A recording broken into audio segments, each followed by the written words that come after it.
لیے آیا تھا، اللہ نے یہ 2 نام اٹھا کے اپنے نبی کو دے دیے، بالمؤمنین رؤوف الرحیم۔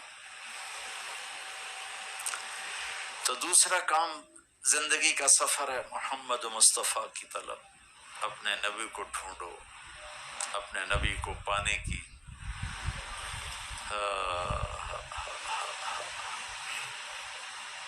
تیرے کوچے اس بہانے مجھے دن سے رات کرنا، کبھی اس سے بات کرنا، کبھی اس سے بات کرنا۔ کہ دوسری طلب اپنی محمد مصطفیٰ کی طلب بناؤ کہ اللہ نے ایک سے پیار کیا، اگر اب میرے پاس آنا ہے تو اس سے پیار کر کے آؤ، اور راستہ کوئی،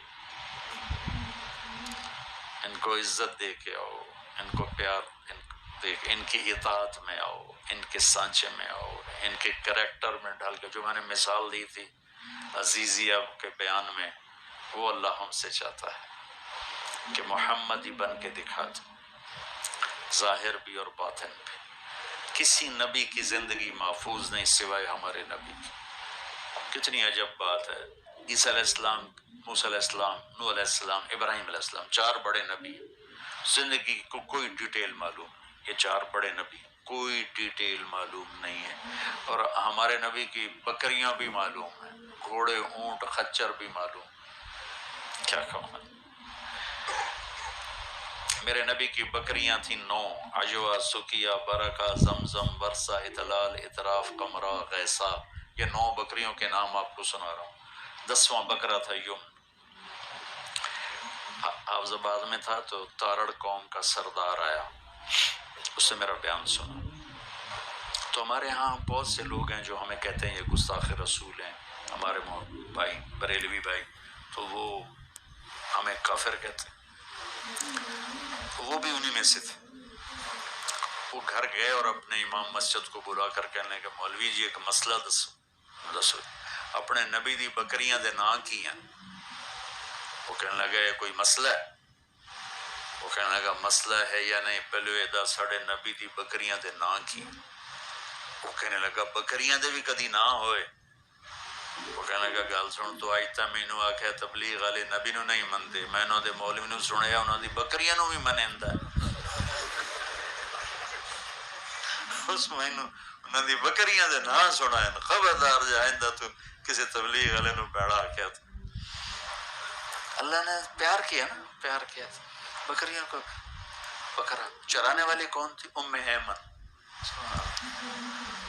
اونٹنیاں کتنی تھی؟ 4۔ نام کیا تھے؟ قصوہ، عذبہ، جدعا، شہبہ۔ 2 خچر تھے، دلدل، فضہ۔ 2 گدھے تھے، عفیر، یافور۔ 2 اونٹ تھے، عسکر، ثعلب۔ یہ مختلف اوقات میں آپ کے پاس ملکیت میں رہے۔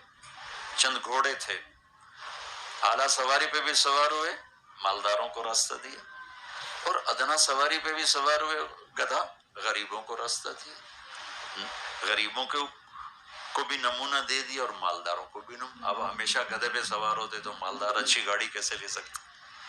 تو اسراف ہو جاتا۔ تو میرے نبی کے گھوڑوں، ورد، آپ کے گھوڑے کا نام تھا ورد، گلاب کا پھول۔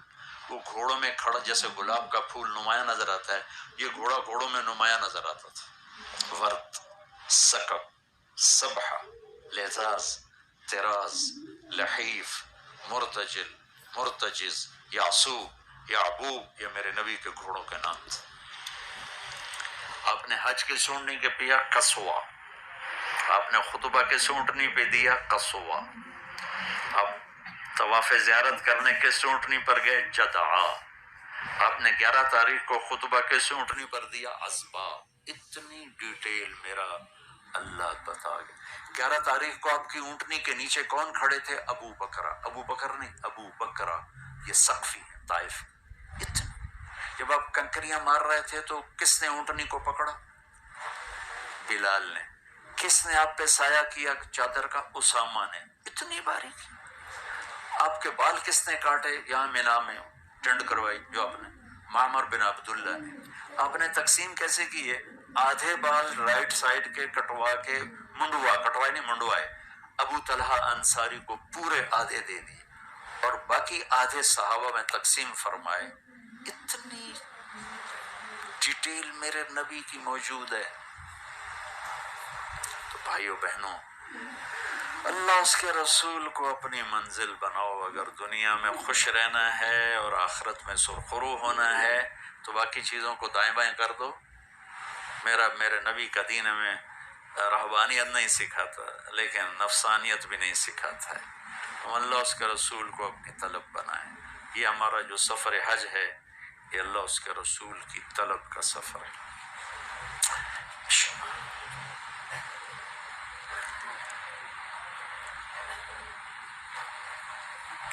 میرے نبی بھی 8 تاریخ کو یہاں تشریف لائے تھے. آپ 25 کو نکلے تھے، یعنی 25 ذوالقعدہ ہفتے کا دن تھا. 12,000 صحابہ کو لے کر نکلے تھے اور ذوالحلیفہ میں آ کے قیام کیا تھا. پھر 26 ذوالقعدہ کو آپ وہاں سے چلے اور ملل اور روحہ اور عرج اور عفایا اور ابوا اور عصفان اور مرزاران اور مکہ، یہ آپ کا روٹ تھا جو میں نے ابھی نام گنوائے. ان سے ہوتے ہوئے آپ 4 کی رات کو، اتوار کو چلے. اتوار کی رات کو آپ مکہ پہنچے. اتوار کی صبح آپ نے جا کے طواف کیا، عمرہ کیا، طواف اور سعی. طواف پیدل کیا، سعی کے 3 چکر پیدل لگائے. پھر لوگ آپ کو دیکھنا چاہتے تھے تو اب اونٹنی پہ سوار ہو گئے، باقی 4 چکر آپ نے اونٹنی پہ لگائے. پھر اس کے بعد اب وادی ابتھا میں 4 دن قیام کی اور اس دوران آپ مکے نہیں گئے طواف کرنے کہ رش نہ بڑھ جائے. اور پھر 8 تاریخ کو اب مینا آ گیا. میں نے آپ کو ایسے بریف کر کے بتایا. 9 کو پھر آپ عرفہ پہنچے اپنی اونٹنی قصوہ پر، اور پھر وہاں جا کر آپ نے پانی بہایا، غسل کیا، گرمی تھی. پھر بلال سے پوچھا زوال ہو گیا؟ کہ جی ہو گیا. تو پھر آپ نے اونٹنی پر بیٹھ کے خطبہ دیا. 10 منٹ کی بات کی آپ نے ٹوٹل، یا 15 منٹ لگا لیں. اور اس خطبے میں سارے حقوق العباد بیان کیے، حقوق اللہ کو بیان نہیں کیا. جو چیز زیادہ تباہ ہونی تھی اس کو بیان کی. اور پھر ظہر اثر کٹھی پڑھائی اور جبل رحمت جسے کہتے ہیں وہاں جا کے دعا میں لگی. کتنی دیر تھی یہ دعا؟ 5 گھنٹے. 5 گھنٹے، کبھی یوں کبھی یوں، کبھی یوں کبھی. 5 گھنٹے کچھ نہیں کھایا پیا سوائے 1 پیالہ دودھ کی بس.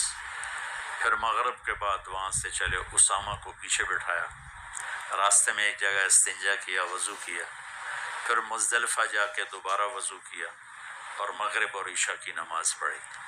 پھر وہاں سامان رکھوایا اور وہاں آپ سو گئے. میں قربان جاؤں، آپ نے زندگی میں پہلی دفعہ تہجد نہیں پڑھی مزدلفہ کی رات. وطر بھی پڑھے کہ نہیں پڑھے آج تک کسی کتاب میں حوالہ نہیں ملا. میں تو خیر طالب علم سا ہوں. ایک بہت بڑے عالم تھے شیخ عطیہ سالم، مسجد نبوی میں سب سے بڑا ان کا درس کا حلقہ ہوتا تھا. میں نے ان کے درس میں سنا، فرمانے لگے کہ بڑی کوشش کی ہے کہ مجھے کوئی روایت ملی کہ آپ نے مزدلفہ کی رات وطر پڑھے کہ نہیں پڑھے. مجھے تو نہیں ملی، جس کو ملے مجھے بتائے، بہت بڑا انعام دوں گا. اچھا کیوں نہیں پڑھے؟ آپ تھک گئے تھے؟ نہیں،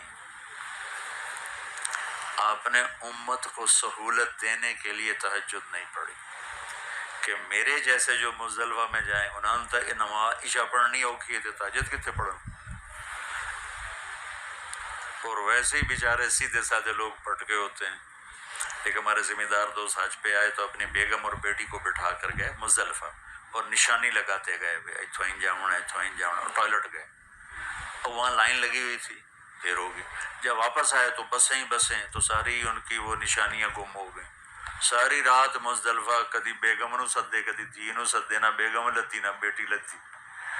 تو میں قربان جاؤں میرے نبی نے کیا کیا، اس رات تہجد جان بوجھ کے نہیں پڑھی کہ جب کمزور زمانہ آئے گا حجاج کا، جو تھک ہار کے پہنچیں گے بسوں کے ستائے ہوئے، تو وہ اگر تہجد نہیں بھی پڑھیں گے تو نبی کی سنت پہ عمل ہو جائے گا.